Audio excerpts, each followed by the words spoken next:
आपका 9 भारत समाचार में। आइए देखते हैं खबरें विस्तार से। कनाडा ने इजरायल के लिए 30 हथियार बिक्री परमिट निलंबित किए।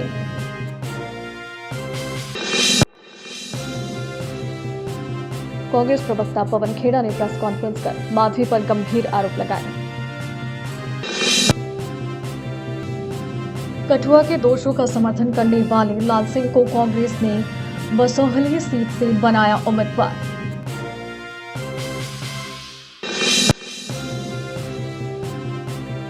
बारामूला सांसद राशिद इंजीनियर को 1 अक्टूबर तक अंतरिम जमानत मिली।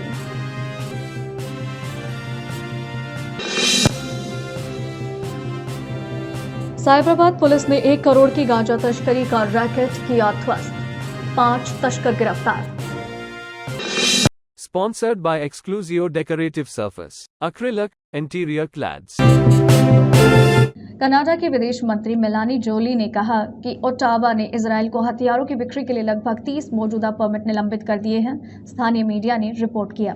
रिपोर्ट्स के मुताबिक जोली ने मंगलवार को कहा कि ओटावा की नीति है कि गाजा पट्टी में कनाडा निर्मित हथियार और घटक किसी भी सूरत में इस्तेमाल नहीं किए जा सकते, चाहे उन्हें इजरायल कैसे भी भेजा जाए। ओटावा ने जनवरी से इजरायल के लिए नए हथियार परमिट की मंजूरी रोक दी थी, हालांकि इससे पहले के महीनों में स्वीकृत परमिट अभी भी सक्रिय थे। रिपोर्ट्स के अनुसार कनाडा ने अमेरिका के साथ एक अनुबंध को भी अवरुद्ध कर दिया, जिसके तहत क्यूबेक में बने गोला बारूद को इजरायली रक्षा बलों को भेजा जाना था, जिसकी घोषणा वाशिंगटन ने कुछ हफ्ते पहले की थी। पाकिस्तान की एक लड़की का वीडियो सोशल मीडिया पर खूब वायरल हो रहा है। इसमें आप देख सकते हैं कि लड़की के सिर पर सीसीटीवी कैमरा लगा है।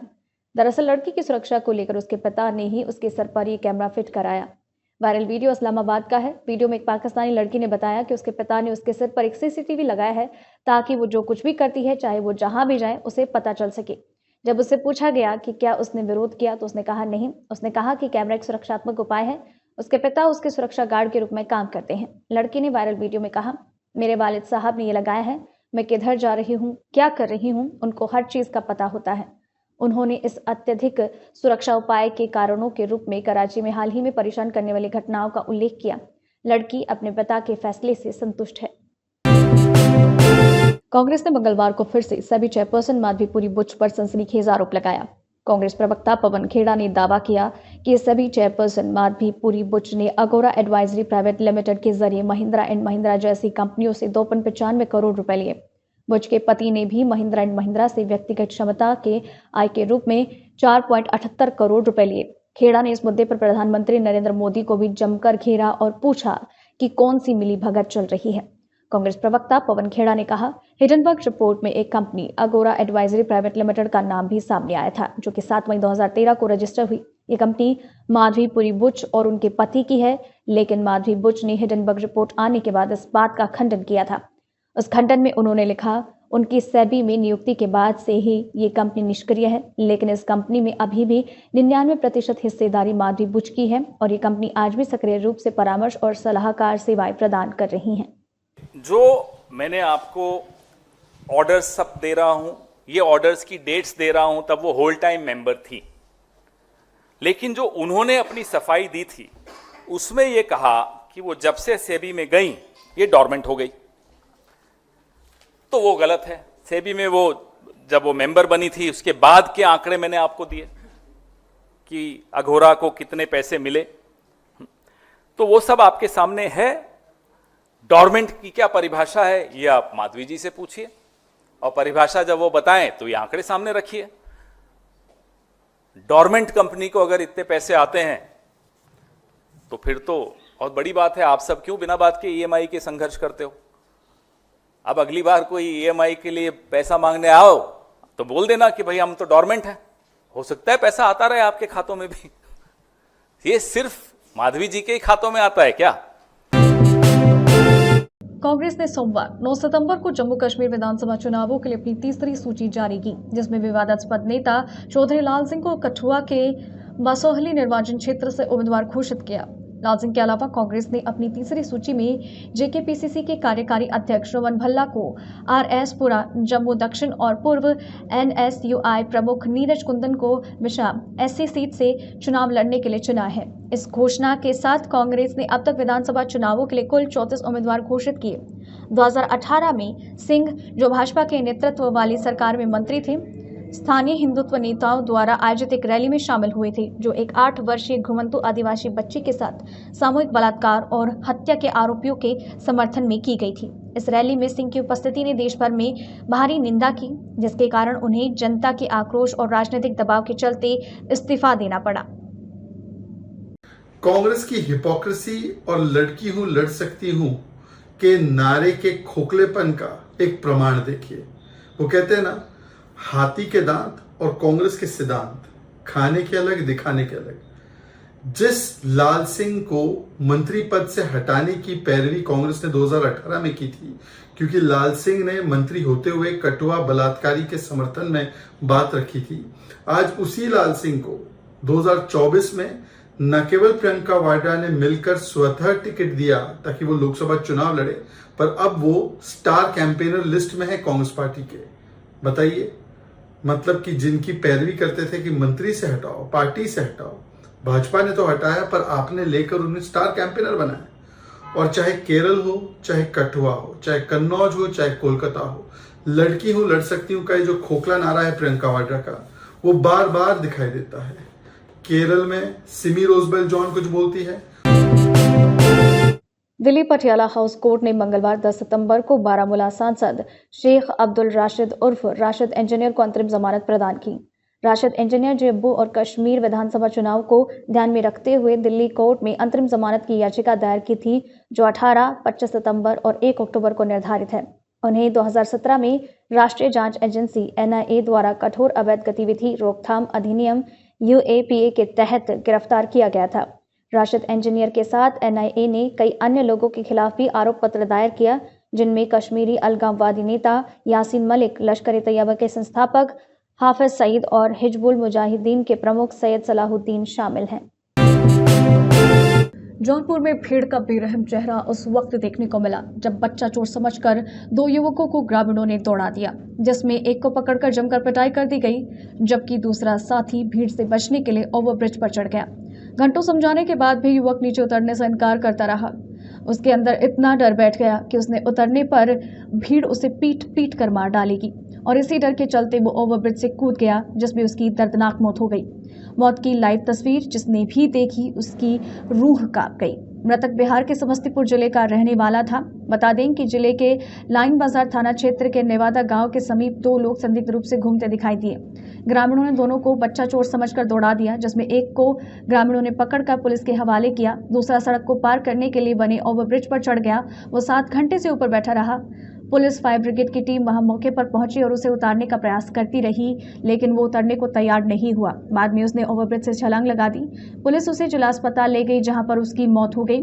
सीओ सिटी दिवेश कुमार सिंह ने कहा है कि मृतक के पास से मिले आधार कार्ड से उसकी शिनाख्त की गई। उसका नाम अविनाश कुमार पुत्र योगेश्वर महतो था। वो जलालपुर समस्तीपुर बिहार का रहने वाला था। उसके परिजनों को सूचना दे दी गई है। आज दिनांक 10 सितंबर 2024 को थाना लाइन बाजार अंतर्गत ग्राम नेवादा से एक सूचना प्राप्त हुई कि नेशनल हाईवे पर स्थित एक फुटओवर ब्रिज पर एक युवक चढ़कर बैठ गया है। इसका तत्काल संज्ञान लेते हुए थाना पुलिस मौके पर पहुंची एवं अन्य विभागों को सूचित कर मौके पर बुला लिया गया। इसमें फायर सर्विस, एम्बुलेंस और NHAI की टीमें मौके पर मौजूद रहीं। सभी के द्वारा समुचित प्रबंध किए गए। इसमें जाल, सीढ़ी और ऊंचे वाहनों को रास्ते पर खड़ा कर युवक को बचाने का प्रयत्न किया गया।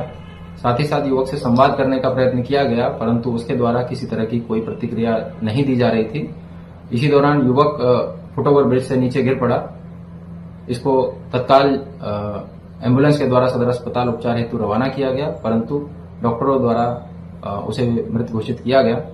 युवक के पास से उसका आधार कार्ड प्राप्त हुआ है, जिसमें उसका नाम अविनाश कुमार पुत्र योगेश्वर महतो, यह जलालपुर समस्तीपुर बिहार का निवासी है। परिवारजनों को सूचित कर दिया गया है। मौके पर शांति व्यवस्था कायम है एवं अग्रिम विधिक कार्रवाई की जा रही है। जय हिंद। हिमाचल प्रदेश के सोलन जिले में एक निजी विश्वविद्यालय के 3 छात्रों को मंगलवार को प्रथम वर्ष के MBA छात्र के कथित रैगिंग मामले में गिरफ्तार किया गया।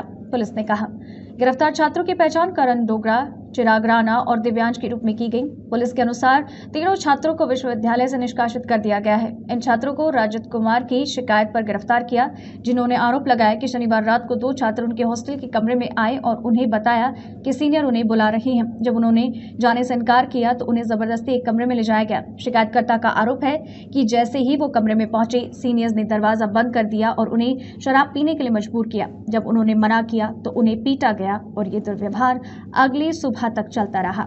इस कथित घटना का एक वीडियो क्लिप भी सोशल मीडिया पर वायरल हो रहा है। गाय रक्षक बिट्टू बजरंग उर्फ राजकुमार पंचाल, जो नूह हिंसा और 2023 हरियाणा दंगों में मामलों में आरोपी हैं, सोमवार को 10 सितंबर को फरीदाबाद के NIT विधानसभा क्षेत्र से आगामी विधानसभा चुनाव के लिए निर्दलीय उम्मीदवार के रूप में अपनी नामांकन पत्र दाखिल किया। जिला चुनाव अधिकारी विक्रम सिंह ने एक आधिकारिक बयान में पुष्टि की कि बजरंगी ने NIT फरीदाबाद सीट से निर्दलीय के रूप में अपना नामांकन दाखिल किया है। बजरंगी, जिन्होंने गोरक्षा बजरंग फोर्स का गठन किया, विवादों से लंबे समय से जुड़े रहे हैं। बिट्टू बजरंगी जुलाई 2023 में नूह हिंसा के मामले में आरोपी रहे, जब विश्व हिंदू परिषद VHP द्वारा आयोजित एक जुलूस हिंसक हो गया और सांप्रदायिक दंगों में बदल गया, जिसमें 7 लोगों की मौत हो गई और 200 से ज्यादा लोग घायल हो गए।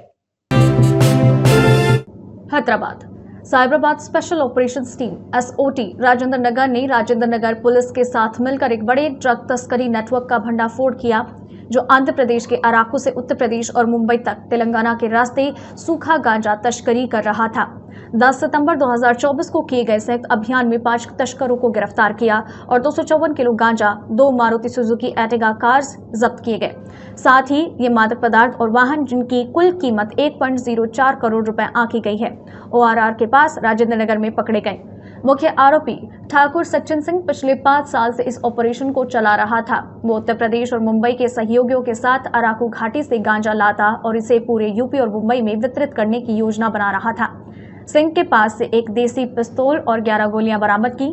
साइबराबाद पुलिस ने टीम के प्रयासों की सराहना की और नागरिकों से अनुरोध किया कि वो मादक पदार्थों से संबंधित किसी भी गतिविधि की सूचना दें, ताकि नशीले पदार्थों की तस्करी पर अंकुश लगाया जा सके।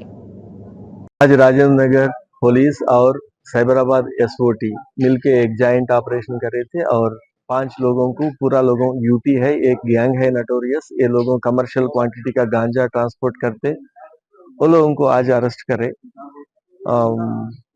आज मॉर्निंग यूपी का गैंग वाला सचिन सिंह बोल के उन 5 साल से ये धंधा में है, वो लोगों अरकू से परचेज करके कुछ यूपी में बेचता है, कुछ मुंबई भी बेचता है। वो लोगों सचिन और विनोद बोल के यूपी वाले ये धंधा कर रहे। लास्ट 3 महीने में भी एक बार 100 kg, एक बार 90 और एक बार 80 kg का गांजा ट्रांसपोर्ट कर रहे थे।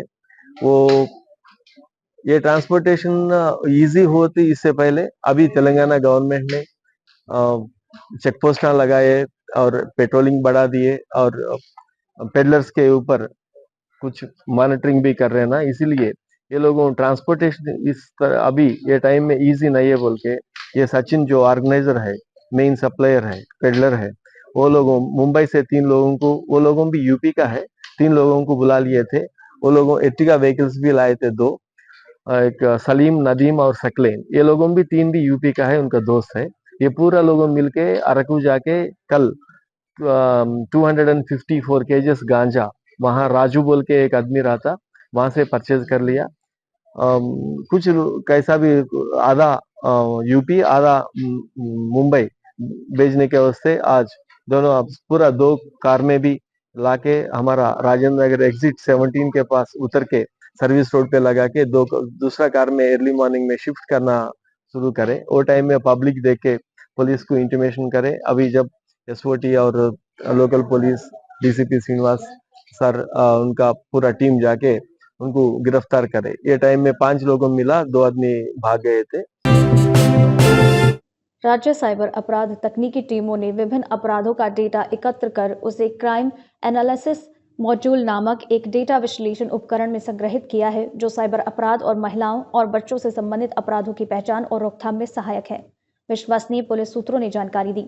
इस मॉड्यूल को समन्वय प्लेटफॉर्म के तहत उत्कृष्ट योगदान के लिए सम्मानित किया गया।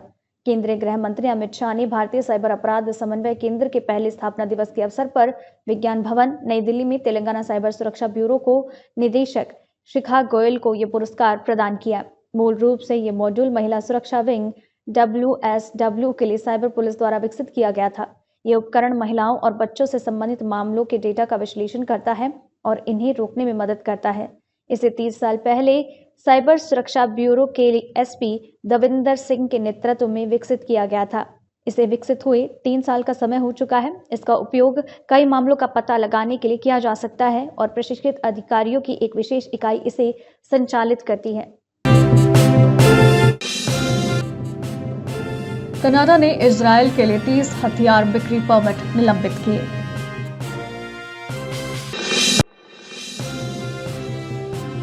कांग्रेस प्रवक्ता पवन खेड़ा ने प्रेस कॉन्फ्रेंस कर माधवी पर गंभीर आरोप लगाए। कठुआ के दोषों का समर्थन करने वाले लाल सिंह को कांग्रेस ने बसोहली सीट से बनाया उम्मीदवार।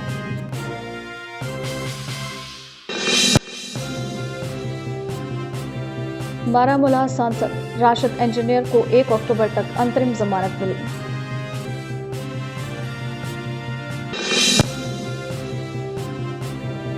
साइबराबाद पुलिस ने 1 करोड़ की गांजा तस्करी का रैकेट किया ध्वस्त, 5 तस्कर गिरफ्तार। Sponsored by Exclusio Decorative Surface, Acrylic Interior Clads. अभी के लिए इतना ही। लगातार खबरों के लिए बने रहिए हमारे साथ। नमस्कार।